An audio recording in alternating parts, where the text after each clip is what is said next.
Hello students, hope your preparation is going in full swing. আশা করি তোমাদের preparation ভালোভাবেই চলছে। কোন এক্সামের জন্য আসলে আমি যেগুলো পড়াচ্ছি এগুলো মোস্ট অফ দ্য এক্সামসের জন্যই ইম্পর্টেন্ট। তা সত্ত্বেও বেসিক্যালি ডব্লিউবিএসএসসির যে গ্রুপ সি এবং ডির এক্সাম হতে যাচ্ছে এবং ডব্লিউবিপিএসসির যে ক্লার্কশিপ এবং অন্যান্য এক্সাম এবং সামনে ডব্লিউবিসিএস প্রিলি রয়েছে, তাছাড়াও ওয়েস্ট বেঙ্গল পুলিশ এবং রেলের বিভিন্ন যে এক্সামগুলো হয় সেই সমস্ত সমস্ত এক্সামগুলোর জন্য এই কোশ্চেন্সগুলো অত্যন্ত কার্যকরী। তো আজকের যে কোশ্চেন্সগুলো রয়েছে সেগুলো ভারতের ইতিহাসের, তো কিন্তু সাব টপিক যেটা রয়েছে সেটা হচ্ছে মিডাইভাল পিরিয়ড, বা মেইনলি বলতে পারো যে সুলতানি পিরিয়ড, সুলতানি যুগ বা সুলতানি আমল। এই সময়কার ইতিহাস নিয়েই আমি কোশ্চেন অ্যান্সার্স আলোচনা করব এবং আজকে অত্যন্ত গুরুত্বপূর্ণ সব ঐতিহাসিক বিবরণ সংক্রান্ত কোশ্চেন রয়েছে এবং এটা পার্ট ওয়ান। আজকে পার্ট ওয়ান রয়েছে। এই সুলতানি যুগ অত্যন্ত বড় একটি পিরিয়ড রয়েছে in English, sorry in history.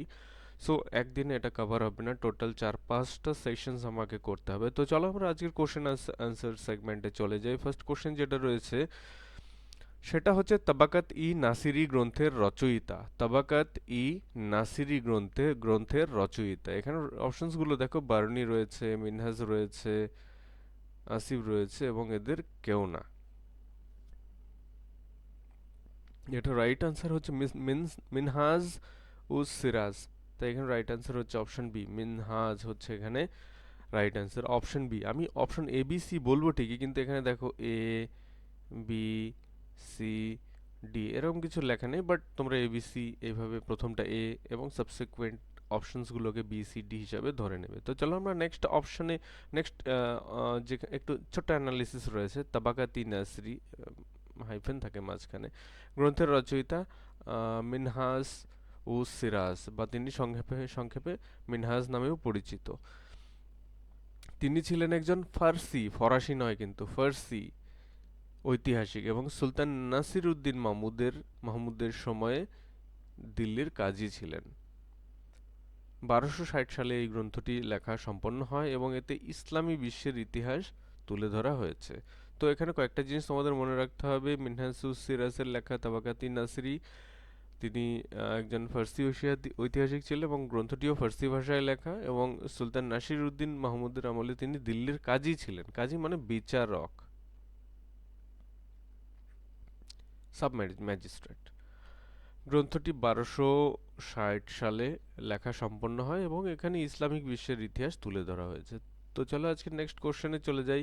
কিরানুস সাদাইন গ্রন্থের রচয়িতা। অপশনসগুলো দেখো, মিনহাজ রয়েছে, বারুনি রয়েছে, বারুনি মানে জিয়াউদ্দিন বারুনি, আমির খসরু রয়েছে, এদের কেউ না। এখানে রাইট আনসার হচ্ছে অপশন সি, আমির খসরু। আমির খসরু, তার লেখা কিরানুস সাদাইন।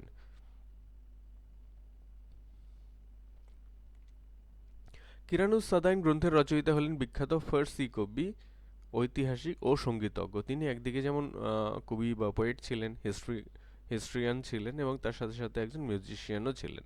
তাহলে আমির খসরু ভার্সেটাইল জিনিয়াস ছিল, এটা বলা যেতে পারে। গ্রন্থটি মানে কিরানুস সাদাইনের কথা আমি বলছি, গ্রন্থটি লেখা হয় 1289 সালে এটি লেখা হয়, যেখানে দিল্লির সুলতান কায়কবাদ এবং তার পিতা বুগরা খানের মধ্যে সংঘর্ষ এবং মিলন এবং সংঘর্ষ, এই দুটো বিষয় উল্লেখ করা হয়। বা মোদ্দা কথা, দিল্লির সুলতান কায়কবাদ এবং তার পিতা বুগরা খান সম্পর্কে কিন্তু বিস্তারিত বিবরণ রয়েছে এবং এটি যে ভাষায় লেখা সেটা বোঝাই যাচ্ছে, ফার্সি কবি যেহেতু তার ভাষাও ফার্সিই হবে। এবং এটি একটি কাব্যিক রচনা। এই কাব্যিক রচনা মিডাইভাল বা ইসলামিক পিরিয়ডের এই কাব্যিক রচনাগুলোকে বলা হয় মজনবি। মজনবি।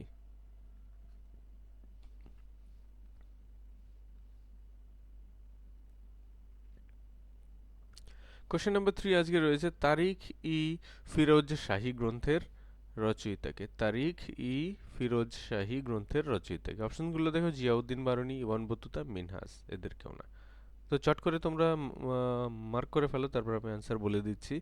এখানে রাইট অ্যান্সার হচ্ছে জিয়াউদ্দিন বারনী বা Barani. Right answer option A, Ziauddin Barani. Ziauddin Barani হলেন একজন মুসলিম ইতিহাসবিদ, হিস্ট্রিয়ান। ইতিহাসবিদকে ইংরেজিতে কি বলে? হিস্টোরিয়ান। 1357 খ্রিস্টাব্দে রচিত, অর্থাৎ যে গ্রন্থটির কথা বলা হয়েছে, তারিকি ফিরোজ শাহী। তারিকি তারিখ তারিখ ই ফিরোজ শাহী।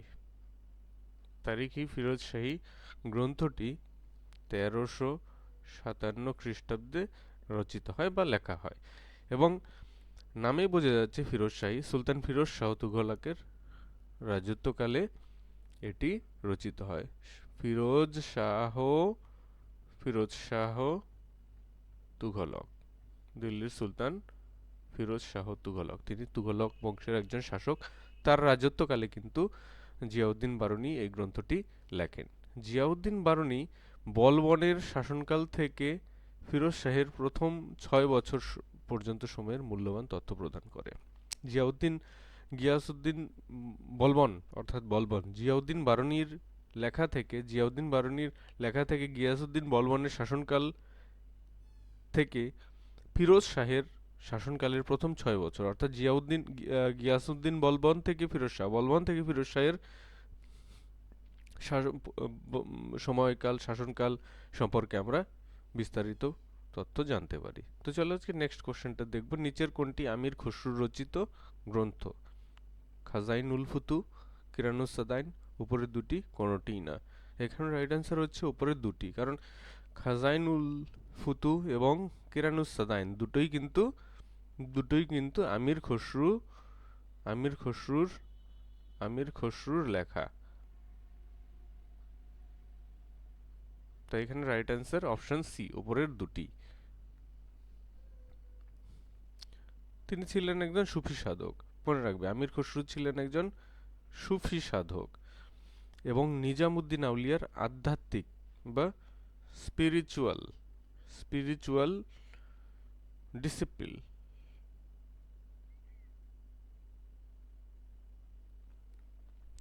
আধ্যাত্মিক ছাত্র বা শিষ্য। তাহলে তিনি ছিলেন সুফি সাধক, এবং নিজামুদ্দিন আউলিয়া, যিনিও একজন সুফি ছিলেন, তার শিষ্য। তিনি 10টি স্বতন্ত্র দিল্লির সুলতানের দরবারে অলংকৃত করেছিলেন, অর্থাৎ 10 জন ভিন্ন ভিন্ন দিল্লির সুলতানের সময়কালে তিনি তাদের সভায় বিরাজ করেছিলেন বা তাদের দরবার অলংকৃত করেছিলেন। তিনি শুধু একজন যে লেখক ছিলেন তাই না, তিনি ছিলেন একজন প্রতিভাবান সঙ্গীতজ্ঞ এবং কবি ছিলেন, এবং তার লেখায় ইতিহাস সংক্রান্ত বিষয় কিন্তু আমরা পাই। এবং তিনি যেহেতু লেখক ছিলেন, তার লেখায় তো ইতিহাস থাকবে না, এটা ভাবাই যায় না। কবিতা রচনার জন্য ফার্সি ছিল তার পছন্দের ভাষা। তাহলে ফার্সি আমির খসরুর ছিল পছন্দের ভাষা। নেক্সট কোশ্চেন দেখো। ইবন বতুতা কোন দেশের নাগরিক ছিলেন? পারস্য, মরক্কো, তুর্কমেনিস্তান, কাজাখস্তান। তিনি মরক্কোর তানজিয়া বা মতান্তরে টাঙ্গিয়াও বলা হয়, তিনি মরক্কোর টাঙ্গিয়া নামক স্থানে জন্মগ্রহণ করেন এবং সেখানকারই নাগরিক ছিলেন। তাই এখানে রাইট অ্যান্সার মরক্কো, এবং যদি জায়গার নাম বলা হয় সেটা হচ্ছে তানজিয়া বা টাঙ্গিয়া। ইবন বতুতা ছিলেন একজন মধ্যযুগীয় মুসলিম ভ্রমণকারী। তিনি একজন ট্রাভেলার বা পর্যটক হিসেবে খ্যাতি লাভ করেছিলেন, এবং তিনি মুসলিম পর্যটক ছিলেন। তিনি বিশ্বের সবচেয়ে বিখ্যাত ভ্রমণ গ্রন্থগুলির মধ্যে একটি রিহলা বা দ্য রিহলা, তিনি রিহলা লিখেছিলেন। তো এটা কিন্তু মনে রাখবে, পরীক্ষায় চলে আসে। রিহলা বা রিহলা কার লেখা? আনসার হবে ইবন বতুতা। তো চলো নেক্সট কোশ্চেন আমরা দেখছি। তহকিক-ই-হিন্দ গ্রন্থের রচয়িতাকে আমরা অলরেডি পেয়ে গেছি।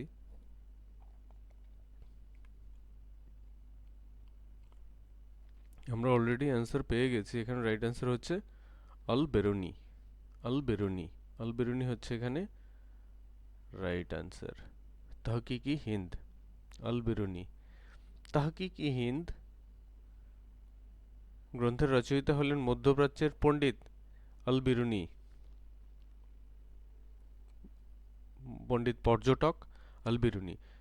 এই বইটি ভারতের ইতিহাস, ধর্ম, সংস্কৃতি এবং রীতিনীতি সম্পর্কে একটি বিস্তারিত বিবরণ দেয়, যা কিতাব আল হিন্দ বা অ্যান এনকোয়ারি ইনটু ইন্ডিয়া নামেও পরিচিত। অর্থাৎ তহকিক ই হিন্দকে কিন্তু তহকিক তহকিক ই হিন্দকে কিন্তু কিতাব আল হিন্দ, কিতাব আল হিন্দ বলা হয়। এটি দুটো নামেই পরিচিত। নেক্সট কোশ্চেন দেখো, কিতাব উল হিন্দ এর রচয়িতা কে? আনসার আমরা কিন্তু পেয়ে গেছি। এখানে রাইট অ্যান্সার হচ্ছে অপশন এ, আল বেরুনি। কিতাবুল হিন্দের রচয়িতা হচ্ছে আল বিরুনি। এখান থেকে একটু বিস্তারিত আমরা জানবো। কিতাবুল হিন্দ গ্রন্থের রচয়িতা হলেন বিখ্যাত ফার্সি পণ্ডিত এবং দার্শনিক আল বিরুনি। আমি অনেকবার বলে ফেলেছি, তিনি একাদশ শতাব্দীতে ভারতে এসেছিলেন। তার লেখা গ্রন্থটি অর্থাৎ কিতাবুল হিন্দ, কিতাবুল হিন্দ কিন্তু তহকিক ই হিন্দ নামেও পরিচিত। এগুলো রিপিটেশন করছি, আমি অলরেডি বলে ফেলেছি। আল বিরুনি হচ্ছে তুর্কি শাসক বা তুর্কি আক্রমণকারী গজনভির মাহমুদের সাথে ভারতে আসেন, যাকে আমরা সুলতান মাহমুদ নামে জানি বা চিনি। তিনি আসলে একজন তুর্কি শাসক এবং গজনভির শাসক। তার সাথে আল বিরুনি কিন্তু ভারতে আসেন। এইখানে গজনির মামুদ সম্পর্কে একটা কথা জানবে যে তার আক্রমণে অন্যান্য মন্দিরের সাথে 17 বার সোমনাথ মন্দির লুণ্ঠন ও ধ্বংস করেছেন। 17 টাইমস, 17 বার এই মামুদ গুজরাটের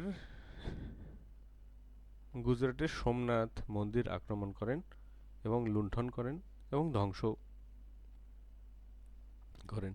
নেক্সট কোশ্চেন দেখব, ভারতে প্রথম মুসলিম আক্রমণকারীরা কারা ছিলেন? এখানে রাইট অ্যান্সার তুর্কি নয়, পার্সিকও নয়। এখানে রাইট অ্যান্সার হচ্ছে আরব। আরবরাই ছিল প্রথম মুসলিম আক্রমণকারী, অবশ্যই ভারতে। এখানে দেখো আমি একটা ছোট্ট অ্যানোটেশন দিয়ে দিয়েছি। ভারতে প্রথম মুসলিম আক্রমণকারী ছিলেন মুহাম্মদ বিন কাসিম। তিনি ছিলেন হজ্জাজের সেনাপতি, যিনি 712 খ্রিস্টাব্দে সিন্ধু প্রদেশ জয় করেন। জয় করেন মানে তিনি এর আগে আক্রমণ করেননি তা না। 705 থেকে 711 খ্রিস্টাব্দ পর্বে তিনি 3 বার, 3 টাইমস সিন্ধু দেশ বা সিন্ধু প্রদেশ আক্রমণ করেন, কিন্তু সেখানকার রাজা দাহির সাফল্যের সাথে মোহাম্মদ বিন কাসিমের আক্রমণকে প্রতিহত করেন। কিন্তু 712 সালে মোহাম্মদ বিন কাসিম তিনি যখন অনেক বড় সৈন্যদল এবং প্রচুর শক্তি সংগ্রহ করে আক্রমণ করেন, তখন কিন্তু রাজা দাহির পরাজিত হন। তো চলো আমরা নেক্সট কোশ্চেনে আমরা চলে যাব। আরবরা কত খ্রিস্টাব্দে সিন্ধু জয় করেন? এখানে রাইট অ্যান্সার হচ্ছে অপশন বি, 712। 712 খ্রিস্টাব্দে আরবরা সিন্ধু দেশ জয় করেন। আজকের শেষ প্রশ্ন, আরবদের আক্রমণকালে সিন্ধু রাজ্যের বা সিন্ধু প্রদেশের অধিপতি ছিলেন? অলরেডি আমি বলে ফেলেছি কথা প্রসঙ্গে। এখানে রাইট অ্যান্সার হচ্ছে রাজা দাহির। তিনি ছিলেন সিন্ধুর শেষ হিন্দু রাজা বা শাসক।